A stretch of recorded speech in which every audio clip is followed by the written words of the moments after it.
Levi has some comments for the review. Yeah. Do you want the students to leave or? No, they can stay inside baseball. So, hello everyone. My name is Levi Johnson. I'm the director of TRUE, like Ryan said. Thank you for coming out, especially those of you that are specifically here for the undergraduate research conference. I wanted to just run through a few things specifically for my reviewers in the room. And so especially thank you to you because you're such a valuable part of this experience for our students. And so I just wanted to kind of walk you through the rationale between some of the shifts that you've seen in the rubric and the structure for the abstract solicitation this year, and then make sure you really don't have any questions before we shut down. So in general, you all probably know that the Undergraduate Research Conference in its current formulation is one of the largest interdisciplinary undergraduate research conferences in the country. And so we have an incredible breadth of disciplines represented in that conference. And so we've tried different strategies over the years for trying to make sure that our students have the most effective review and feedback experience that we can give them. And so that's run everything along the continuum from trying to organize interdiscipline-based sessions and soliciting particular reviewers based on the abstracts that we receive to a complete roll the dice, and I've got physicists reviewing it, interior design projects, and we get some pretty interesting things on that structure. So this year is a continuation of the DTI work that started last year and going on with the themes that you see around tech. So you've got the degrees of impact and some of these other things, right? This all folds in together. And so as we as a committee stepped back and looked at some of these things in preparation for this year's conference, we thought that it made a lot of sense to continue to lean in on this idea of impact. And Professor Gill did a fantastic job of walking you through that rubric and kind of highlighting some of those things. You should have all received a link to our rubric in the email as well. And so if you haven't, it's linked off of our website, but feel free to shoot us an email at true@ttu.edu if you're having trouble finding any resources, and we'll send you back that link. So I'm getting some heads nodding in the wrong direction. But in general, the way that it worked was like this. So we put out a call for abstracts to the students. You got the 10 abstract areas. We did not collect disciplines from the students. We did ask for their home college so that we could give some reporting back to you on where our students are coming from, but I actually can't tell you how many folks are from biology or chemistry or English. We didn't collect it that way. What we did was we asked the students to self-select into these impact areas that we've been discussing. And so in the idea of the impact areas, we are leaving it open to the students to define and articulate their particular impact. And so that can mean a lot of things. And we've sent out some emails trying to jumpstart some conversations about this. And depending on your particular discipline, this could look very different, right? So it's easy in some sense, especially in the commercialization discussions, it's easy to look at some projects and go, I can articulate a compelling rationale or impact for this project, and it makes sense to moms, and I don't have to give you a lot of scaffolding. There are other projects that are still just as valuable and important, but the discipline may feel a little less used to trying to sit down and articulate an idea around impact. And so that's the creative energy that we're asking folks to invest in preparing for the conference this year. Is think about that. And it can be a really creative angle. So it doesn't have to be completely straightforward. So as students, as you're preparing this, you've selected an impact area. I encourage you to try to be creative and use the smarts and the innovation that you invest in your research and your creative scholarship, also in thinking about your presentation for this conference, because it's going to be different than what you would see at a disciplinary conference. If you just go in and give the standard presentation that you would give in your biology conference or in your English conference, you're probably not going to be competitive in those impact areas. Because the folks that are going to be reviewing you are not assigned by your discipline. I don't know your discipline, I know your impact area. Same thing for our reviewers. We didn't collect your disciplines. I don't think we collected them at all on the form. Is that right, Ryan? Yeah. And so we're in the same deal here. So this is going to be completely cross-disciplinary. And the idea is that students, you should be ready to articulate an overview of your research or your creative scholarship to a lay audience. So we're in a room full of smart, educated people from a whole bunch of different places. You need to be able to have a conversation with anybody in this room about what the project you've been working on.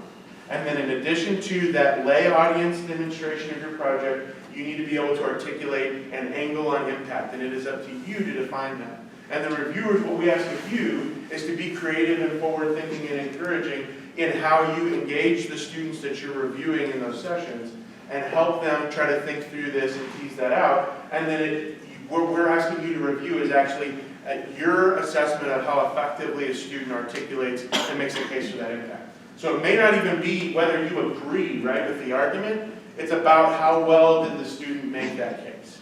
And so we feel like this is our best opportunity to kind of capitalize on the synergies of this kind of interdisciplinary interaction and some of the constraints that we're operating under just because of the scale of our conference. But we also really, really want to hear feedback on this format.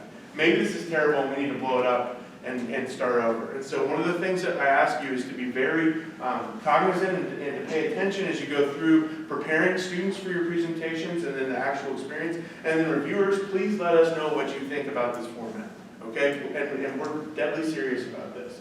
This is something that's been evolving over time and will continue to go. So I kind of said my piece, but I just want to say again, does anybody have any questions about the rubric, about the impact areas, about how we see some of these things playing out from the perspective of the reviewers?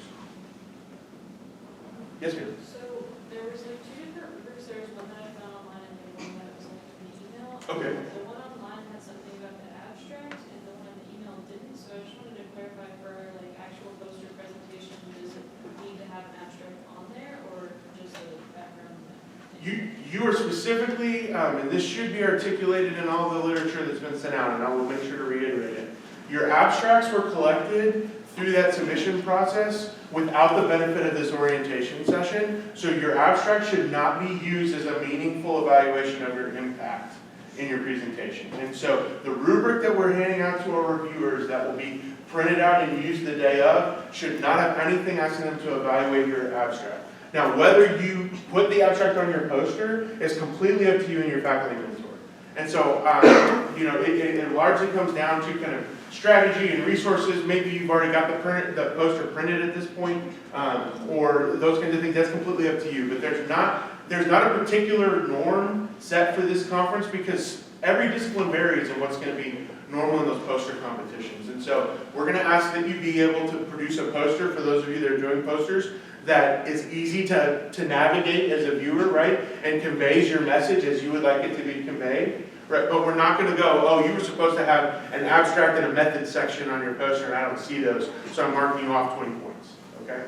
Because that's going to be up to you to make your case. And so the second abstract, the one in the email, I think is the one that you would want to look at. And what you'll notice, you'll know you're looking at the right version of our rubric, because many of you are kind of in my group that we were circulating drafts of rubrics as we tried to solidify what it would look like this year. And so just in case somebody got one of those preliminary drafts, the final one that should be linked from all of our resources now has the impact area, I think it says impact articulation is the category, weighted as 20 points.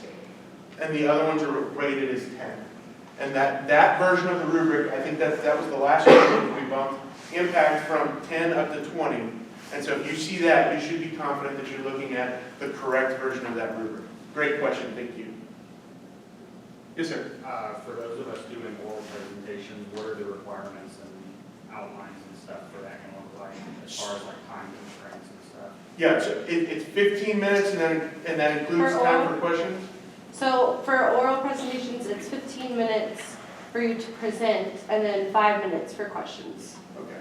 And then same rubric, so you're under the same expectations about articulating impact. Your visual support element is obviously going to be slides or some kind of object you bring into the room or however you want to do that, right? But there is like a visual aid category on the rubric, and so if your discipline traditionally would just have you walk in the room and read a paper, I encourage you to think creatively about how you would set yourself up for success in this particular context, because one of the dimensions on the rubric for everyone is that visual aid. And so it may be something where you wouldn't normally have a visual aid, and in this context for this session, you're going to want to think about how you would leverage that extra resource. Thank you, that's a great question. Did that answer? Yeah. Okay. Yes? For the poster presentations, how much space are we gonna have? I'm assuming, we're gonna be fairly limited to, like a trifold poster board or something like that.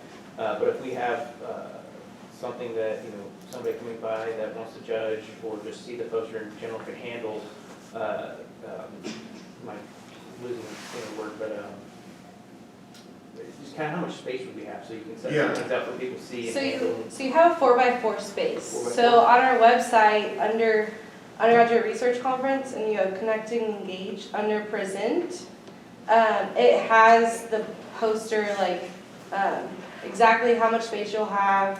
And so it's not gonna be a trifold, it's gonna be like, what do you call it necessarily, like, It's a big push board that's sort of padded and you push pin your poster. yeah, so it's like, it's just So- like a paper, it's like a thick paper, and it's you can do 4x4 size or, smaller, so like, you're gonna be presenting right next to someone, so, I Correct. mean, we're gonna give you clip pens, and you'll just clip your poster to that, on like the corners, and then, but all of the stuff that you need to know about the exact poster is on our website.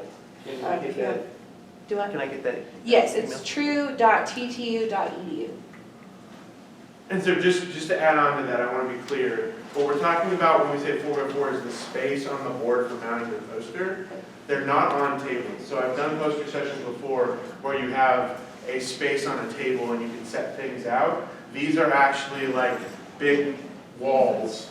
And so you'll be hanging your poster and you'll be standing there. There will not be a surface for setting objects. And so if you have, let's say your project involves 3D printing and you've got models you want to show off, like, you can have them, but you're either gonna have to be leaning down, picking them up over and over again, or you're gonna have to hold them. And so you wanna think about that as you use that space, is that it's just gonna be a flat surface there for you to attach your poster, there's not a table. Does that answer your question? Perfectly. Cool. Good questions. Regarding the rubric, the updated rubric is on our website. So the same website, you go to the conference, and then under Connect and Engage, there's a website just for presenters, and it has the 2020 rubric on that page. And again, if you have any trouble finding anything you need, just email us at true@ttu.edu and we'll point you in the right direction. Any other questions? Cool. Thanks again for coming out in the bad weather, and we're really excited to see all of your good work. Please let us know if there's anything we can do to help. Thank you.